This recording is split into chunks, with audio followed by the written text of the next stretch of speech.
Well, we're gonna go ahead and get started because it is 3 o'clock. So good afternoon, everyone. If you are not speaking, if you wouldn't mind putting yourself on mute. Um, Got it. Oh, perfect. So good afternoon. Happy Halloween. Welcome to We the People by the People for all the people. For those of you who might be new here, we are a family-led, family-driven advocacy effort that brings parents, caregivers, self-advocates, providers from every corner of Florida to share our experience and work alongside our legislators and agency supports to better help people with developmental disabilities here in Florida. I want to let you know that our meetings are recorded. All of our families can't meet with us here every This meeting Friday, is being recorded. but we are here every Friday from 3 to 4. We'll have different special guests throughout our legislative session. And today we are honored to welcome Bob Asztalos, the new director of the Agency of Persons with Disabilities. Hi, Mr. Bob. Hey, hello. How's everybody? So I am here with Lorena Fulcher. Hey, everybody. Sorry about the Halloween costume. Nice hair. Actually, I probably should get ready for Halloween. There So, you go. there Oh, you wow. go. Beautiful glasses. Like that? Yes. Awesome. At least they're not rose colored. Actually, I could use rose-colored glasses in this job. So, well, thank you for letting me speak with you, and I'm thrilled that the governor entrusted me to carry out his policies for the clients that we take care of. Um, and I started. He appointed me on August 5th, and it's been an exciting run. We really are looking to work closely with family members, work closely with providers, work more closely with legislators. The key is that um, that everybody who is in this process is in it because they have a heart and because they want to make lives better for the people we serve. So everybody's in it for the right goals. And even though there may be disagreements on how you get there, everybody has the right heart for it. And that's why we all should be working together and making sure that we are doing the best we can to improve the lives of the people we serve. Um, a couple things that we have done is first is the wait list or the pre-enrollment list. That really has been the number one priority. I think when the governor had me come over here, that's one of the things that the governor and his people wanted to see us really take an effort and make sure that if we have money and people need services, that we are spending that money. And so to that effect, 3 weeks ago, we were able to send out 5,612 letters to people on the wait list, offering them services. I think since that time, the wait list has come down from about 22,000 to 19,000. So we're actually below that 20,000 mark. And we've been getting responses from folks. There have been a few no's. There have been yeses are coming in that they need services, but there's still a lot of people that we haven't heard from. And so we're going to start really ramping out our outreach to people we haven't heard from. We've recontracted with Lighthouse to do a call center to call these folks. But the other thing is, as Stephanie knows, I've been talking to the family care councils because the members of the family care councils can also help us with the outreach. And lastly, we're going to start doing town hall meetings for people who are interested in this in our regional offices around the state. And those are going to be in November and December is our first round to have people come in. And if you had questions, if you got an offer letter or you didn't get an offer letter and you have questions, come on in and talk to us.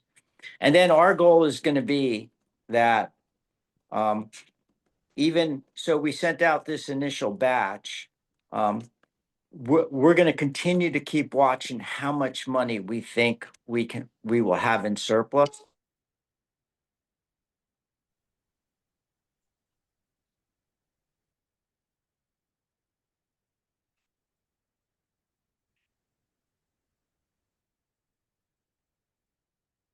We'll have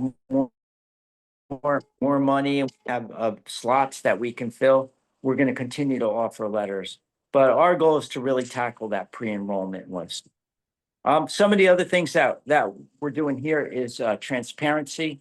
And I hope everyone has had the opportunity to look at our website and to look at the things that we're doing on the website.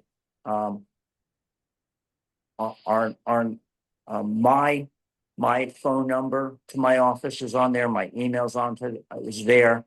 We put our people's contact information, and every day I get an email or a phone call from a family member or a provider or someone who the system isn't working for them, and they come to me, and I'm happy to find my staff members who are responsible with trying to resolve this problem and try to resolve problems.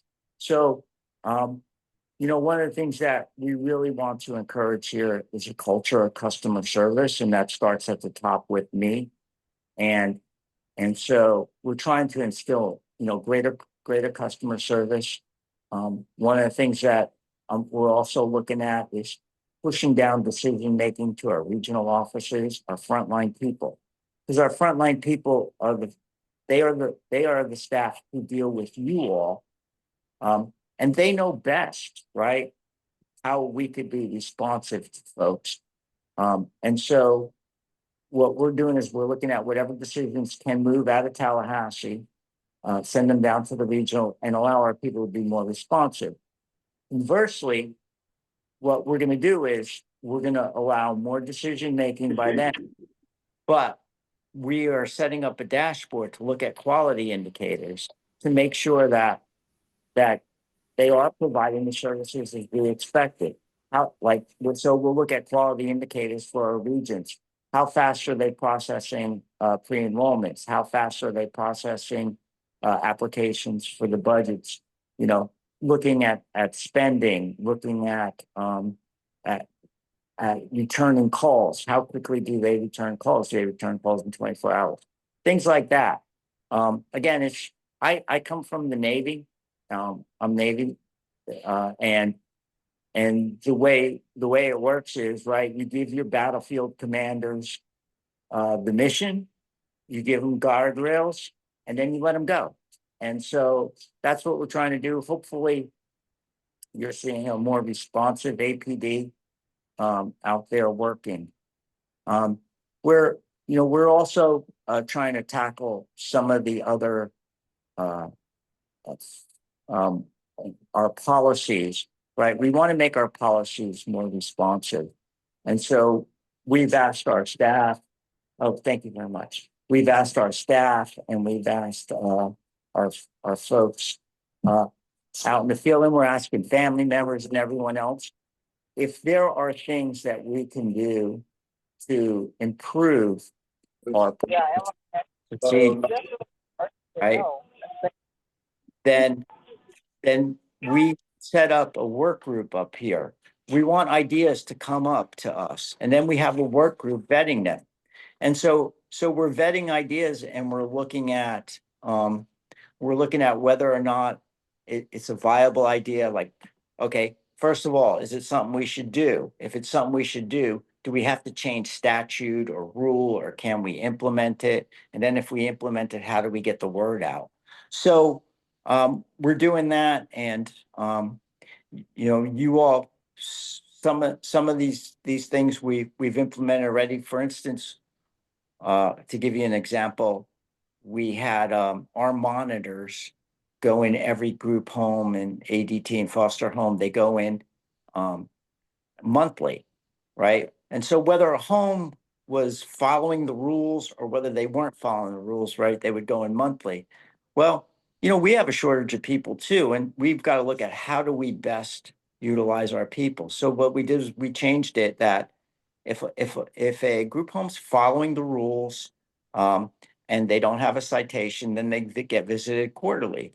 If a building has problems and they've been cited, then they go in monthly.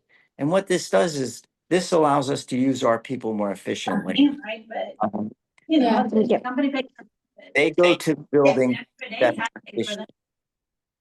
and then also, I'm a provider myself. That's where I come from. And I know that when survey walks in, right, everything kind of stops and it's disruptive to the operation. Well, it's easier on the providers. If you follow the rules and you don't get cited, we visit you quarterly. If you have a problem, then we come monthly. So it's things like that we're looking at to implement to make us more responsive, to have us operating more efficiently. But so those are some of the tasks that we're working on. But what I'm really interested in is feedback from you all, to basically tell us, what we're doing right or what we're doing wrong and how we can improve things. Or if we're doing something really good and we should keep it that way. And so Stephanie, I look forward to taking questions and comments from the group. Oh, thank you so much. And thank you for being here on Halloween. I think it's fun that we get to trick or treat with you. I have Daniel up first in the chat.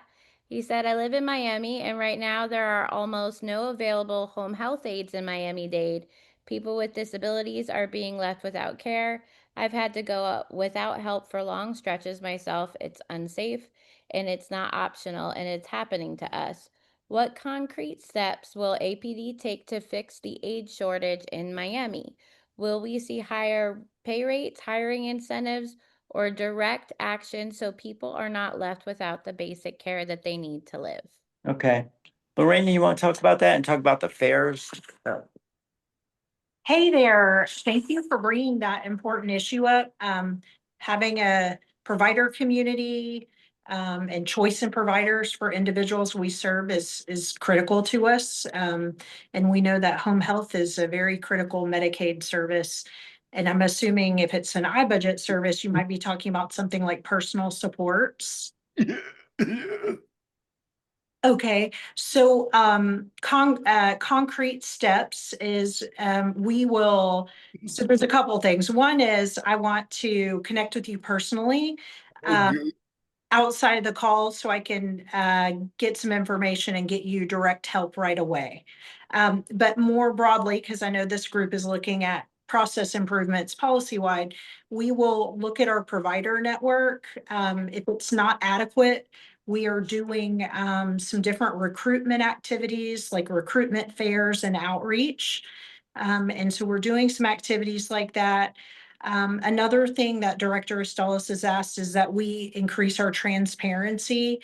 And so we'll make the provider networks more visible to people on our website. And so I'm not sure what the best way is for me to connect with you to get your personal information. Stephanie, I could email. I could send you my email. That'd be awesome. Daniel can put his email in the chat, Lorena, and if you wouldn't mind throwing yours in the chat, because I'm sure we might have a few others. And I can connect you too, because Dan's a good buddy. You'll connect well. okay, great. I look forward to collaborating, and we're doing this on the director's phone, so I'll try to get my email in the chat, but if not, I will get with you, Stephanie, and exchange contacts for Daniel. Awesome. Okay. Thank you. Thank you, Daniel. Thank you. And Daniel, the other thing too is home health. It's a bigger issue, especially in the Miami area, than just APD, because the thing about home health, especially down in Miami, was so years ago, ACA was issuing a lot of licenses and they found a lot of fraudulent activity. And so ACA, for a long time, had a moratorium on home health agencies. And then they've really tightened up on who they approve just because of all the fraud, particularly in the Miami area. And so what you do see some of the shortages down there, but and so that's why you don't have as much home health activity in Miami as you would see in other parts of the state. But like Lorena said, we will certainly we work to improve our network to the best we can using the existing home health agencies. Okay, thank you. You're welcome. Hi, Bob. It's Tom Nurse, and along with Stephanie and several others, we helped found this group and have been very active, as you know, with the legislature in kind of bringing more awareness and commitment. And we are big supporters of APD. I'd Right. like to first start by saying thank you. You are changing the culture, which desperately needed to be changed. Lorena, I'm really glad that you're on, in part of that team. I think that returning more of the decision making to the regional operations and to those the different regions will be helpful in improving responsiveness. But I have some specific questions that I wanted to kind of address. I work as a consultant with families that have complex developmentally, behaviorally, and medically complex children and adults that are some of the highest end users of the waiver. And I have a client that specifically we've been working together, and we just submitted a crises packet and discovered when that was submitted that, oh, we had sent you a letter inviting you 2.5 weeks ago to get off the wait list. But the address was 10 years old. So my hopes is that the phone contracting with Lighthouse will be able to make sure that we have current information. I know that the caseloads for the wait list support coordinators was sometimes 500, 600, 700 people, and that there was not that connection. I don't know if there's still a role for Hope Florida in that, but that's my concern is if we've had a 3,000 person reduction in the wait list, this family was surprised that they had never even seen the letter. And then they were told, well, since we sent you that letter, you don't need to apply for crises because crises will take longer. So that kind of goes into the second part of it is the crises process is not nearly as responsive it needs to be. If it's a crisis, it should be as urgent as possible.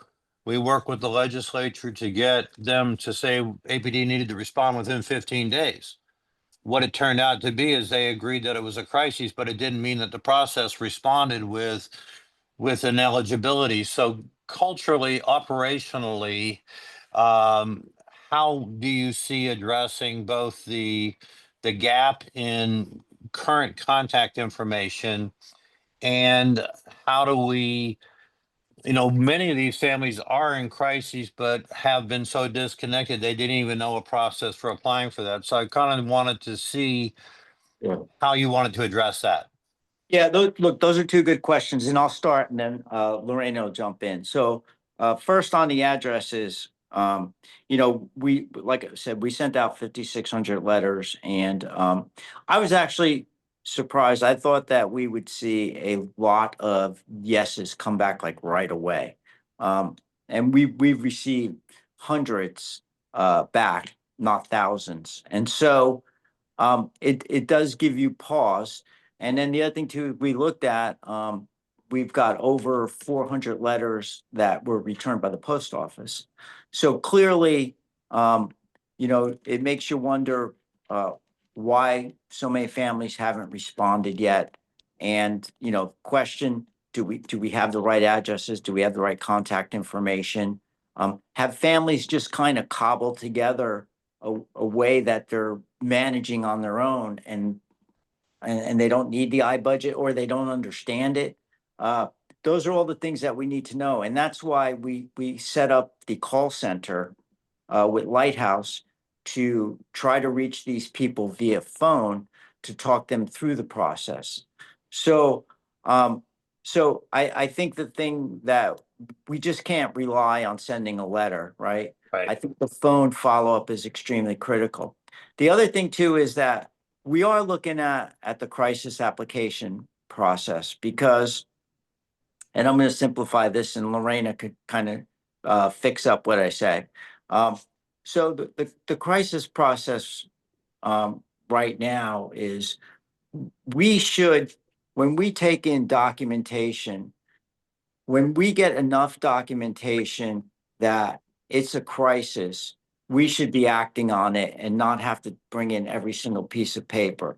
And I'm not sure that everyone out there is uniformly following that policy. Because it's like you said, right?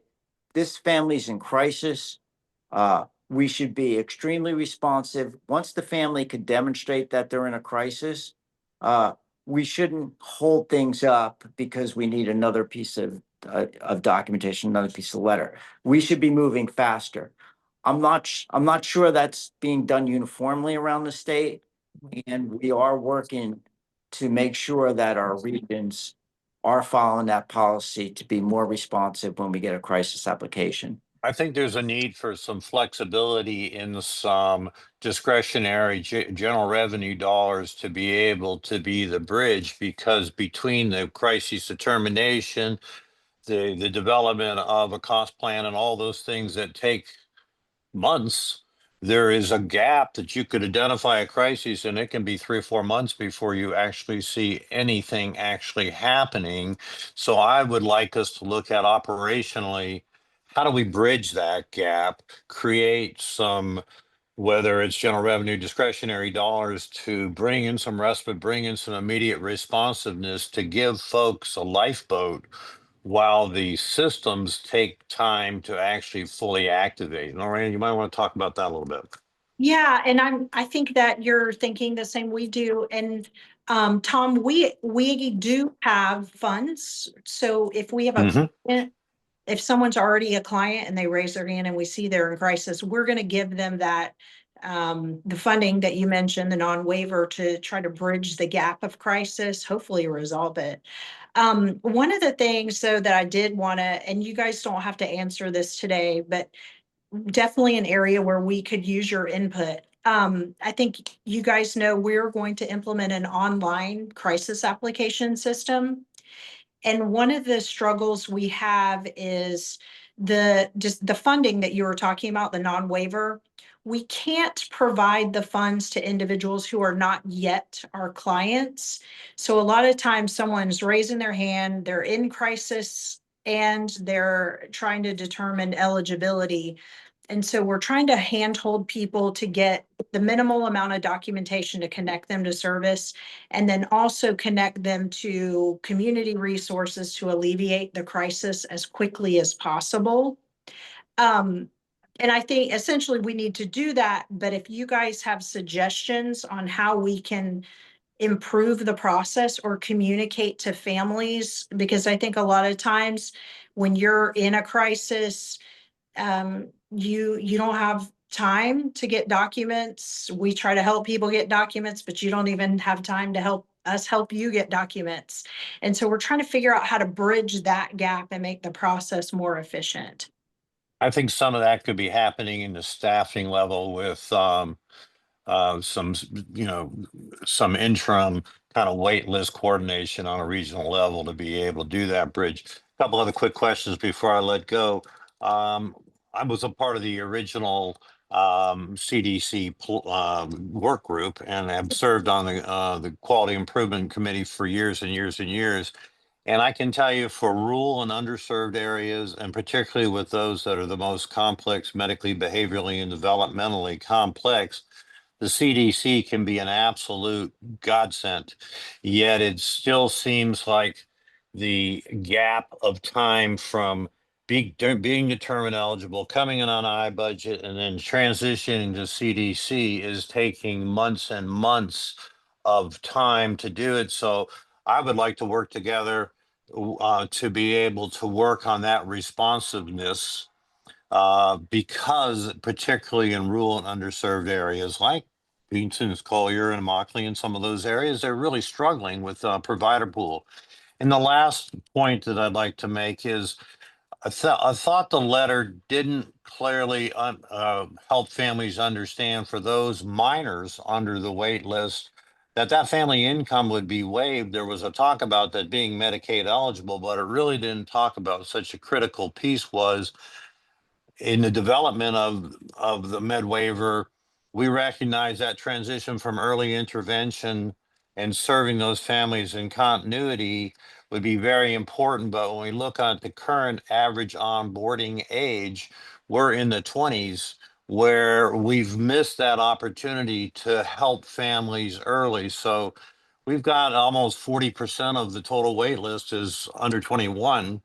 And it seems like that we need to put some emphasis on and some coordination with ACA and DCF to make sure there's a much clearer understanding of how valuable the waiving of family income is to being able to onboard people, because the research has shown that the earlier that we invest, the better the outcomes, the better the long-term cost. And so I want to offer to work together on that. And again, I want to thank you all for a kind of renewed sense of enthusiasm and support. And, leadership does make a difference. And we are here to help and be allies. We have worked closely with the legislature. The sense that we've gotten is we've been sending them more money than they keep sending it back until they figure out how to actually spend the money we give them. We're not going to do any more. And I think that's kind of, would you say there's some truth to that statement? Yeah, I think that is a perception of what the legislature, and so what, and what we're really doing right now is, and we really did this with the 5,600, with the 5,600 letters, is we tried to project out what is going to be our surplus money so that we're not returning a boatload of money, and our numbers in September for the fiscal year projected we would have about $67 million in surplus money. So we said, okay, take that and let's spend that on services. And what we're doing is we are monitoring monthly our P&L, and we're going to look to see how we can shift money around to the extent we can, so that we're not returning large sums of money to the legislature. Let me just, I want to get back to the CDC Plus issue that you brought up. I would invite you, Tom, Pete Bouygues. We brought Pete Bouygues on, and he comes from the healthcare sector. He came on board with me, and he's kind of leading up that group to look at operational efficiency and better customer service ideas. And I'd really encourage you to work with Pete on any ideas you have for us to improve the CDC Plus program. Be glad to. Yeah, we'll do that. And the other thing too is that, it's a valid point about the letter, not talking about the Medicaid program and the eligibility requirements for parents of those who are young. It's a balance, Tom, because if you put too much in a letter, you get the eyes glaze over effect. And so you sort of want to balance it out. But if there are ideas how we could write this letter better, that parents could better understand it, that consumers can better understand it, again, that's something to get up to Pete too. And we'll certainly make those changes. I thank you so much, because ultimately the collaboration between the Health Agency for Healthcare Administration, which is providing the lion's share of under 21 funding, requires some coordination that it seems like in the past years has begun to kind of slip to the wayside. So I encourage reviewing of interagency agreements and communication and collaboration, because of the early periodic screening, diagnostics, and treatment federal laws. That's why only respite and support coordination until 21 is funded by APD. So in that particular population, we are looking at a co-funding model. And I will again follow up. And again, thank you so much for your leadership, your change of culture. And we are enthused to be a partner. Thanks, Tom. Appreciate it. Thanks, Tom. Well, our chat is blowing up, and I'm gonna be honest, friends, I can't keep up with some of them are comments and some of them are questions. So we're gonna switch it up since Tom did it for us and raise of hands. And the first person in my square here that I can see is Miss Jackie.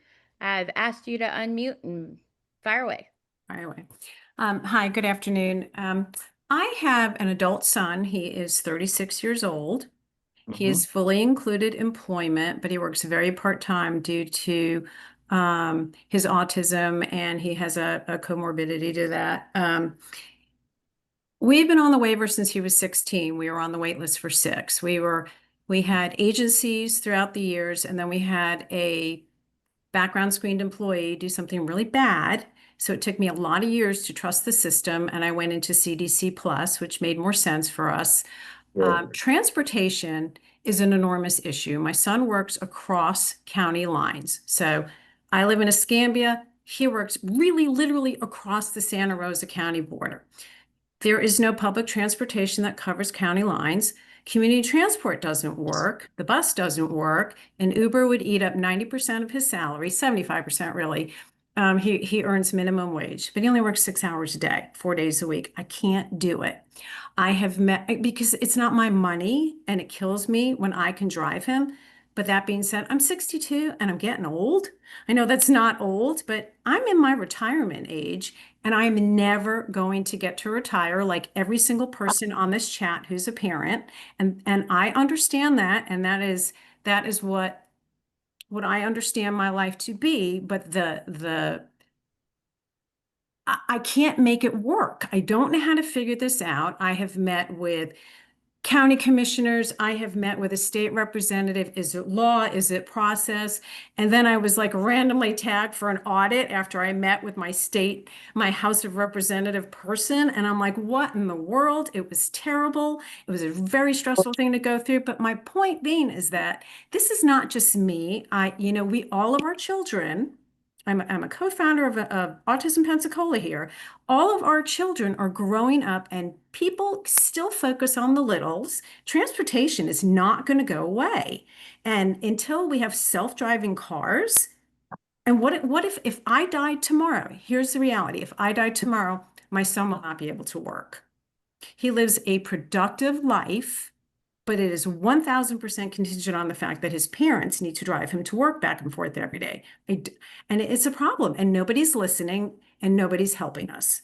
And I'm not being a whiner here, because the fact that we got him through college and the fact that he was fully included, it shows you that there were self-initiators and proactive on his behalf, because my job is to enable as much independence as possible. This is not independence when he's relying on his parents until they pass away. I don't know what to do. And I saw this pass my feed and I thought, what a great opportunity to let you know that so many families across Florida are struggling with transportation, all across the United States for that matter. Yeah. Well, there's a couple things. First of all, you're in Pensacola, right? Yes. Yeah, which makes it a real challenge. Pensacola, that whole panhandle area. I mean, transportation is an issue across the state, but it's extremely challenging in that panhandle area. And the second thing I would say to you is, if you're 62 and old, I'm 66. I must be really old, and you. Well, I'm just looking at that this is the phase of life where you should start thinking about what's next, and there is no what's next. I know. I'm fishing right now too, so I totally understand. But look, transportation. I worked in mainly senior health, senior long-term care, and transportation is an issue there. Transportation is an issue in veterans issues where I work. Transportation is an issue across the board. And I know that we've been working with the provider groups on transportation, the group homes and the ICFs and the ADTs. And I know that there is a big push by the associations to the legislature to basically beef up the rates for transportation, to provide greater access to transportation. I think this is going to be this really is I don't want to punt the ball, but it really is an issue that the legislature has to address. I think there's going to be a big push this next legislative session to address it. And hopefully, if you see a more robust system, better funded more efficiently too. Right now, the way transportation is funded, it's an extremely inefficient type system. Then maybe we'll be able to see better transportation services. But even out in the Panhandle, even if you put more money into it, it's always going to be a challenge out there.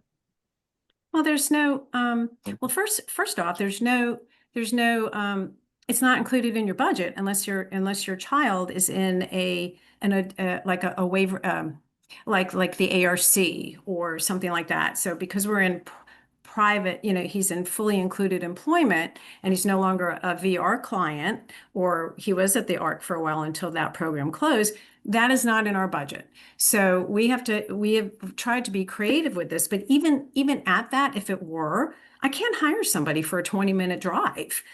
Even if I paid them $25 an hour, nobody wants to work. So we have can't get it. We haven't had a provider in years through this program. So, we're using it for savings and whatnot, but that's not the issue here. It is not included in the budget unless you're not in fully included employment or you're in a state-run program. And that's really very self-limiting right there. Yeah, I see. So your son's not in ADT anymore. He's out in the private sector. Yeah. So, the answer I was said, well, use an Uber. Well, it's not my money to spend. It just seems so, what's the trade-off? You work for nothing, so you can have, a great self-esteem and a great quality of life, or it's got to be a balance, and there's no balance here. Yeah. So I don't know. Well, yeah, I don't have an answer for you right away. Let us take a look at that. Okay. All right, thank you, Jackie. And next up, I see Cynthia Dixon. I see your hand raised. I'm gonna ask you to unmute.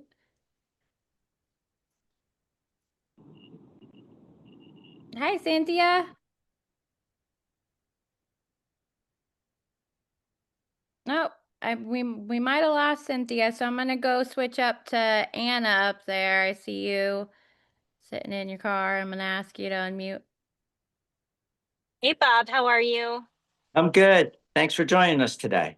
Oh, thanks for being here. And thank you, Stephanie and Tom and Nicole for setting this up. I just wanted to provide a comment to Lorena's point. She was, discussing how do we help get the information about eligibility and people actually applying before they're in crisis out. And I think it's important to point out that there's really been a large culture focus on it getting more and more difficult to apply. So I remember when I applied for my son's 11, he applied 2 days before he turned 3. And I got an email back saying, you have to wait till he's 3. You're just a little bit ahead of the game. I mean, it was that quick, right? Email right back. So, okay, I wait till the morning he turns 3. I send that email in. I've filled it out to the best of my ability. I've provided the documentation I needed. Boom, done. I got a letter back. I was not put through any ringers. I was not, made to prove over and over again, asked for ridiculous documentation to prove his eligibility. I had the documents. I provided them. He was eligible. He's been on that list ever since. Now, I've helped countless families apply and been through that process. It does not look like that anymore. And I think a big part of the issue where people are not applying until they're in crisis is because they figure, well, why bother?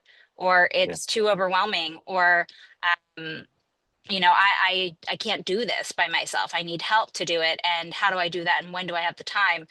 So I feel like with you, there's definitely a culture shift happening. It has to be a top-down culture.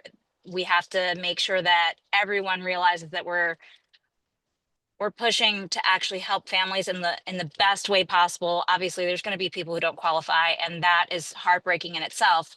But we should be looking for ways to help them qualify versus looking for ways to disqualify them on tiny technicalities that may just be that they can't get a second ADOS because the developmental pediatricians are booked out for years, things like that.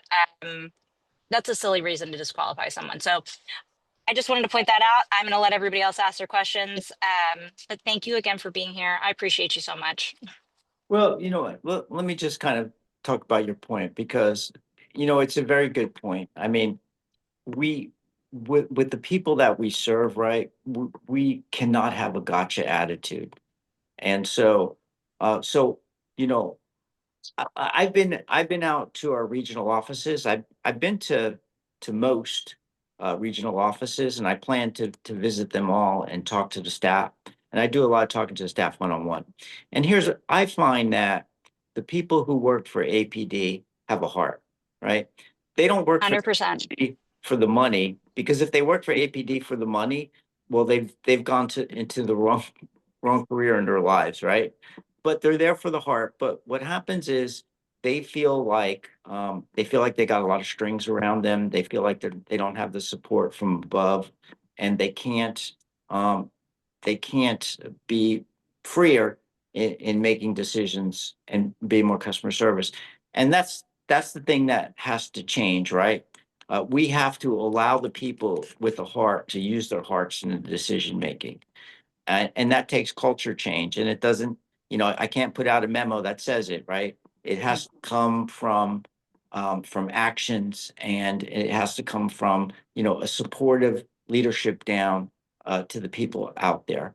And so hopefully, you know, as time goes on, you'll see people being more responsive that way. The other thing too is, right, and I'm not making excuses, but as I go out to the regions, we have a lot of vacancies, right? And so Yes.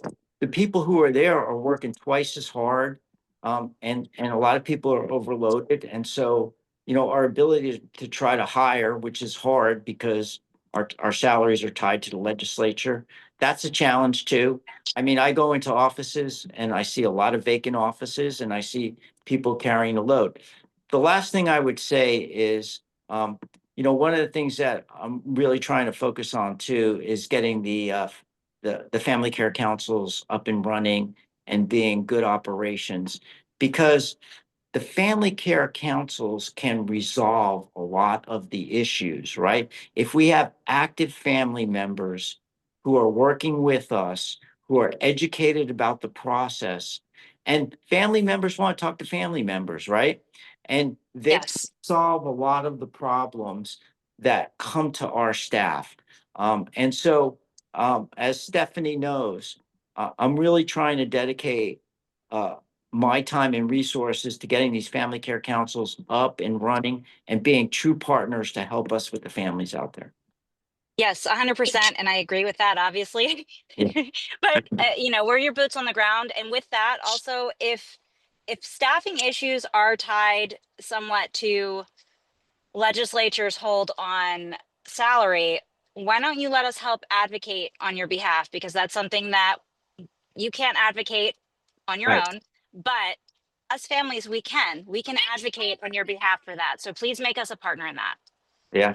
No, you know what? I would welcome that, because you're right. I mean, I can advocate for salaries, but they don't listen to me. Right. But you're right. When it comes up from you all, the legislature is certainly more responsive. You're the constituents. You're the one who show up at delegation meetings, right?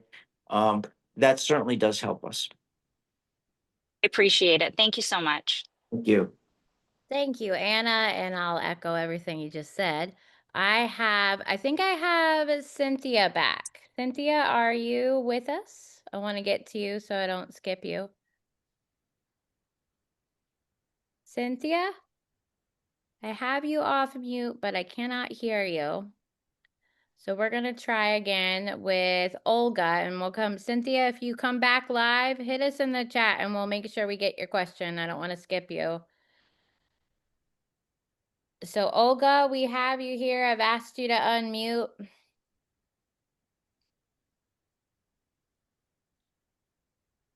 Olga? Can you hear me? Yes, ma'am. Oh, great. So glad to hear you. I am a caregiver who has been with this agency and my clients for the past 13 years. And I currently have a situation where I have been looking for a WSC person to help one of my clients. I have been in search of this now for the past, I'd say 5 or 6 months that I've been looking for that person, for a person. I've submitted 2 names to the Orlando office, and I've sent countless emails. I have left several messages, and I cannot get anyone to return my call or to give me write back an email. The agency that I work for has submitted several emails, like repetitiously every day. They've done that. You know, I don't want to wait until March of next year when we're about to put in a budget for this client and I can't get any help. I mean, I'm desperate. I am absolutely desperate because I'm doing everything for this client. This client needs someone to be the support coordinator. In addition to that, we also need a supportive living coach. She needs everything. And I am the only person that is doing all the things that I can for this client. I need help. I need somebody to help me get through to the people here in Orlando to say, please return her call.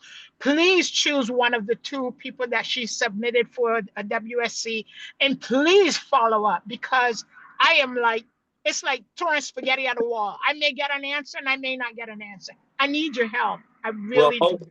Olga, let me respond. So first of all, thank you for your passion for taking care of our client.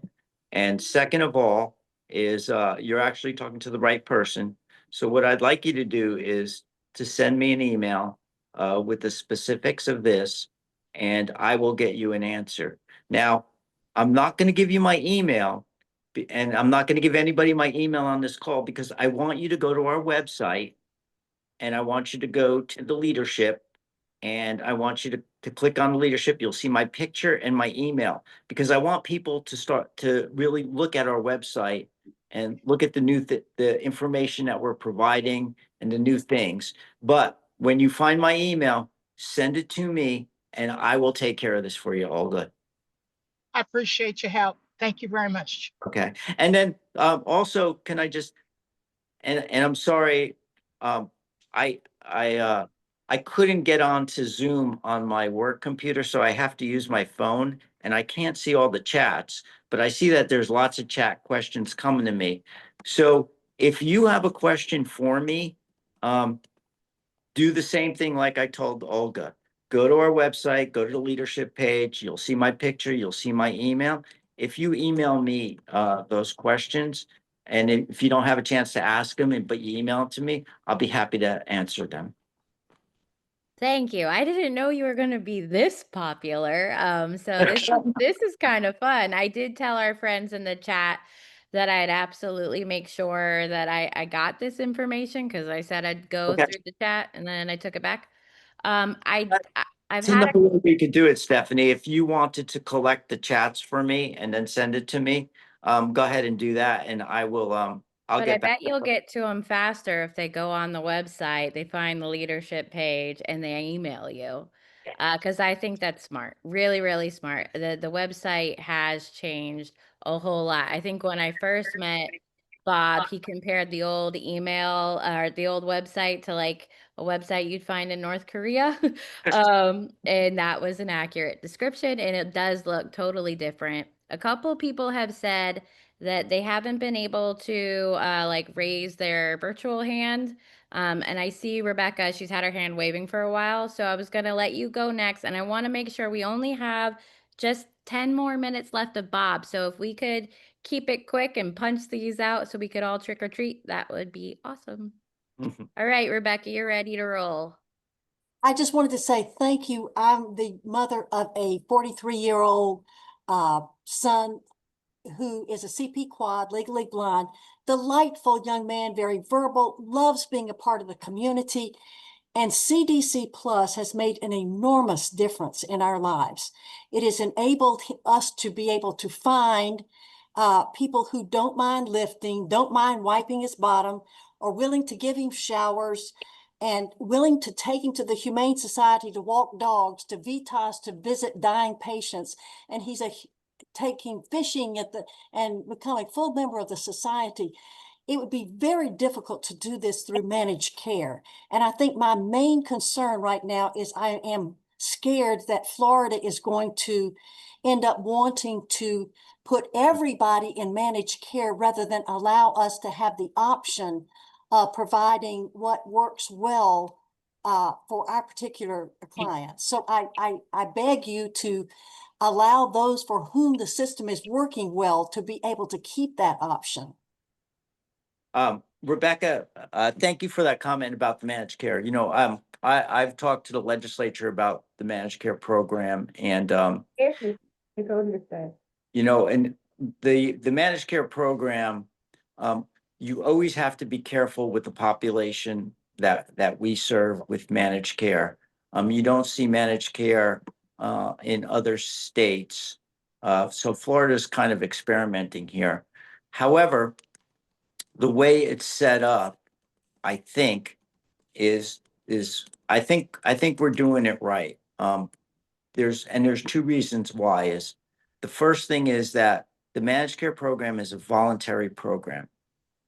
So they have 2,108 slots, and you can choose to go into managed care or not.